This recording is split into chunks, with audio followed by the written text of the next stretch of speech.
I had started investing when I was 11. I just dithered away until when I was 7 and 8 and 9. So unfortunately, I didn't get started until I was 11. But I bought my first stock when I was 11, and then I experimented with a whole bunch of things, the timing of stocks and charting and doing all these crazy things. It was a lot of fun.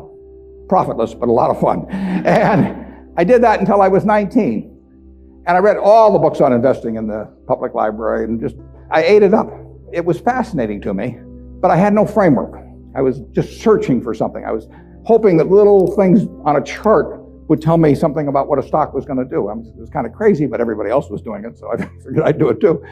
Sometimes you turn the chart upside down, it still wouldn't help. Then in 1949, I read The Intelligent Investor by Ben Graham. I'd never heard of him up till then. And there are really only 2 chapters in that book that are the key to it. But they set my philosophical framework for investing in 3 ways.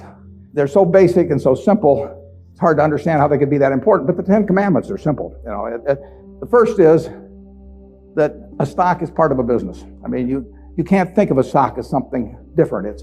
You value a business, and then you divide by the shares outstanding. But what you have to think about is what kind of a business are you getting into, what are its economic characteristics, who are its competitors, what's its management like, all of these things that relate to a business instead of a little ticker symbol.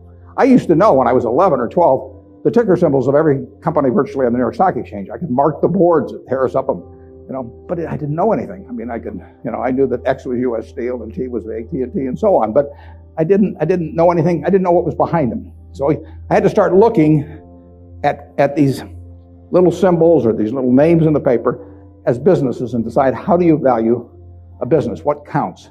The second thing in the book is that Graham gives you a marvelous set point in terms of how the investor should react to stock market fluctuations. He talks about his mythical Mr. Market in chapter 8. And there's been no better thing written in terms of the investor's attitude toward stock prices.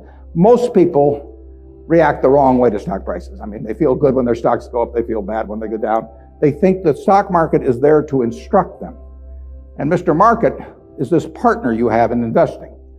He's a remarkably obliging partner. This guy comes around every day and he tells you what he'll pay you for your interest in the business or what he'll sell you more at the same price. Nobody ever does that in private business. If you and I owned a gas station together, and I said, every day I want you to come in and offer me your half interest in the station, and I can either buy your half or sell you my half at the same price, and you have to come in every day and do it, you'd be at a terrible disadvantage. And you'd be at a particular disadvantage if you're Mr. Market in the market, because Mr. Market, our friend in the market who obligingly gives you those figures every day, different figures at the end of the day and the start of the day, but he's naming a price at which you'll either buy or sell. The beautiful thing about him is that this guy is an alcoholic manic depressive. I mean, he is as unsound as they come. He wanders around all day, and looks at the crazy things, and he's going to name all kinds of crazy prices. And you don't have to pay any attention to him, except when it's to your advantage to do so. If that's once a year, if it's once every 5 years, it's one stock out of 3,000. All you have to do is sit there. You have no moral responsibility to this jerk. He is naming these numbers. You didn't ask him to, but he's doing it. And all you have to do is pick the one time when he is particularly depressed or particularly manic or particularly drunk or whatever it may be. And the market will be all of those things. And you take advantage of it. And that's what's remarkable about stocks, if you think about it, is that if you look at the high and low on all of these American companies for the last year, you'll see case after case after case where the high is twice the low. Now that's for a sound American business, is running along, paying people, selling goods, and so on.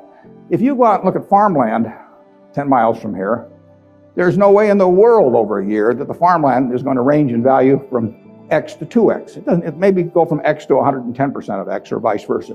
If you look at an apartment house near here and figures on essentially apartment houses like that over a year, it won't move 10% in a given year.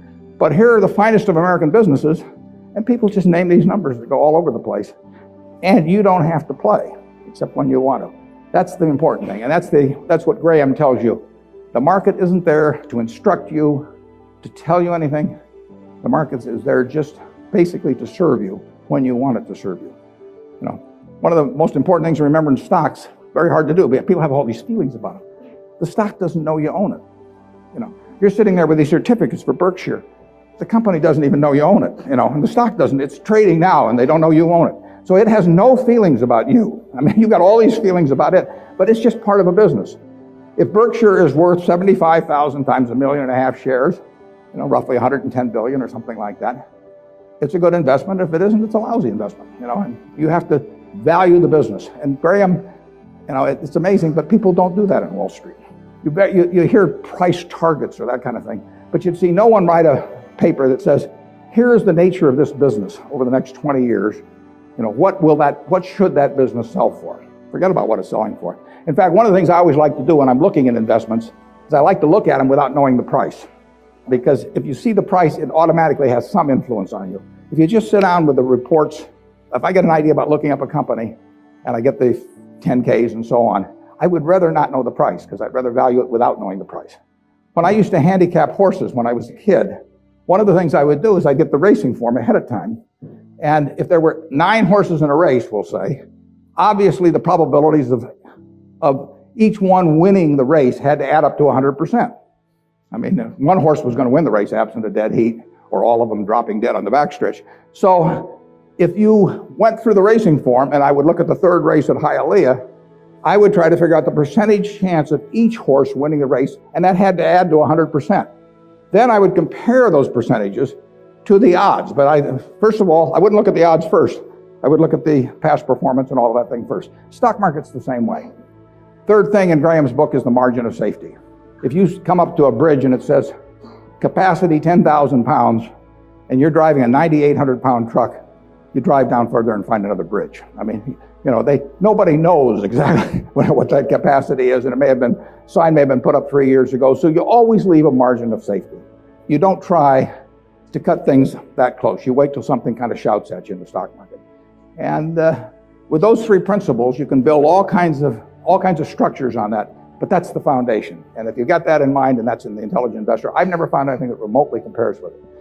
All 3 of the ones you can't get rid of one leg of the 3-legged stool and still have a good investment philosophy. But I would say that the most important thing over a long period and working with big money is to understand the business.